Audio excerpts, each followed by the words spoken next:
அபி industries. அந்த வணிகம் ஒரு பிரபலியமான வர்த்தக நாமமாக மாறி வருகிறது. அந்த வணிகத்தின் பெருமைக்குரிய உரிமையாளர் இலங்கை தாய்நாட்டின் பொருளாதாரத்தை கட்டியெழுப்புவதற்கு பலமாக இருந்த பெருமைக்குரிய ஒரு புலம்பெயர் தொழிலாளியான ஆண்டன் குமார் சுலோச்சனா ஆவார். சுலோச்சனா தனது வெற்றிகரமான பயணத்திற்கான அடிப்படை அத்திவாரத்தை ஜோர்தான் நாட்டில் வேலைவாய்ப்பில் இணைந்ததன் மூலம் இட்டார். எனது பேர் ஆண்டன் குமார் சுலோச்சனா, வசிப்பிடம் வவுனியா.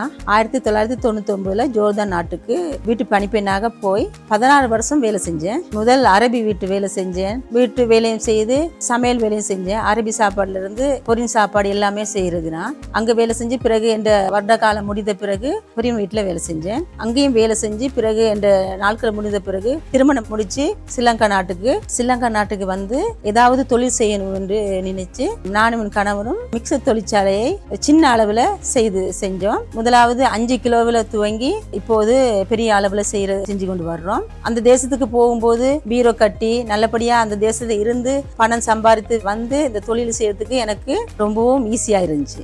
எங்களோட தொழிற்சாலையில அபி இண்டஸ்ட்ரி தொழிற்சாலையில நாங்கள் மரவள்ளி பொரியல் செய்யறோம். சீஸ் மரவள்ளி, ஸ்லோஸ் மரவள்ளி, பேபி மிக்சர், உரப் மிக்சர், ரிப்பன் பக்கோடா ஐட்டங்களை 2 செய்யறோம். முறுக்கு, தட்டவடை, லட்டு, கடலை, நிறைய உற்பத்திகள் செய்யறோம். எங்களோட உற்பத்திக்கு நிறைய வரவேற்பு இருக்கு. நல்ல டேஸ்டா இருக்கும். சுலோச்சனா தனது வணிகத்தின் மூலம் இன்னும் பலருக்கு வேலை வாய்ப்புகளை வழங்கி அவர்களின் வாழ்வாதாரத்தையும் வளமாக்கி சிறப்பாக்கவும் உதவியுள்ளார்.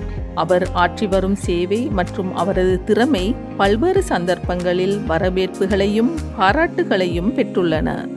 எங்கள் அபி இண்டஸ்ட்ரி தொழிற்சாலையில 7 பெண்கள் வேலை செய்யறாங்க. ஆண்கள் 3 பேர் வேலை செய்யறாங்க. எனக்கு கீழே வேலை செய்யற எல்லாரும் என்னோட நல்லா வேலை செய்வாங்க. எனது கணவரும் வெளிநாட்டுக்கு போய் வந்தார். கணவன் நிறைய உதவியா இருக்கிறார் எனக்கு. நாங்க தொழிலுக்கு நாங்கள் எல்லாம் ஆயத்த பண்ணி கொடுக்கறது, அவரு உற்பத்திகளை எல்லா இடங்களும் கொண்டு போயிட்டு வியாபாரம் பண்ணி வருவார். அதே போல சிறந்த தொழில் முயற்சியாளர் என்ற சிறந்த விருதையும் எனக்கு கிடைச்சது. வடமாகாணத்துல சிறந்த பெண் தொழில் முயற்சியாளர் என்று விருதும் எனக்கு கிடைச்சு, சர்டிபிகேட்டும் கிடைச்சு. அதனால எங்கள் டிஎஸ் ஆபீஸுக்கு நான் நன்றி சொல்லுகிறேன். நிறைய ட்ரைனிங்கள் தந்தாங்க, பேக்கேஜிங் ட்ரைனிங், எல்லா ட்ரைனிங் தந்து எனக்கு நிறைய ஊக்குவித்தார்கள். நானும் வெளிநாட்டுக்கு ட்ரைனிங் போய் பீரோ கட்டி எல்லாம் செஞ்சு அந்த நாட்டுல போயிட்டு நல்லபடியா வேலை செஞ்சுட்டு ஸ்ரீலங்கா தேசத்துக்கு வந்தபடியால் எனக்கும் பீரோவால நிறைய உதவிகள் செய்தாங்க. இந்த தொழிலை ஊக்குவிக்கிறதுக்காக, இன்னும் பெருப்பிக்கிறதுக்காக, வெளிநாட்டுக்கு ஏற்றுமதி செய்யறதுக்காகவும் எனக்கு வெளிநாட்டு வேலை பணிக்கத்தால 10 லட்சம் பணப்பரிசையும் தந்தாங்க. அதுக்காக நன்றி சொல்லுகிறேன். நாங்கள் வெளிநாட்டுக்கு போய் வந்து தொழிலை செய்யறது குறித்து எங்களுக்கு ரொம்ப சந்தோஷம். ஏன்னு சொன்னா நாங்கள் யாருக்கும் அடிமையாக தேவையில்லை.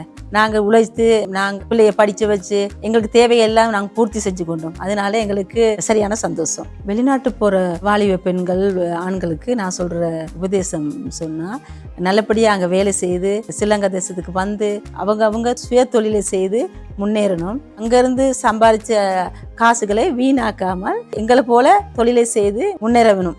எனது கனவு, எனது விருப்பம் ஸ்ரீலங்கா முழுவதும் எனது உற்பத்திகள் போகணும். அதே போல வெளிநாட்டுகளுக்கும் ஏற்றுமதி செய்யணும் என்ற விருப்பம். சுலோச்சனா நமது தாய்நாட்டிற்கு சுமை அல்லாத ஒரு பெருமைக்குரிய புதல்வி ஆவார். அவரை போலவே வெளிநாட்டு வேலைவாய்ப்புகளை மேற்கொண்டு தமது வாழ்க்கையை வளப்படுத்தி வெற்றி கொண்ட இன்னும் பலர் இலங்கையில் வாழ்கின்றனர்.